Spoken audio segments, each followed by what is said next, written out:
Lourdes Chica, mainit na pinag-uusapan at pinagdidebatihan ngayon ng mga netizens sa social media ang relasyon ng young celebrity couple na sina Donnie at Belle. Marami ang nakapansin na tila protective si Donnie bilang boyfriend. Ganit na bilis itong idinipensa ng mga tagahanga.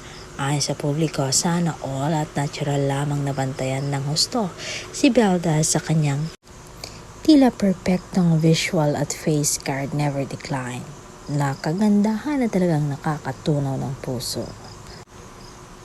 Ang nag-uumapaw na lindog at ganda ni Belle ang dahilan kung bakit palagi siyang agaw pansin sa mata ng publiko.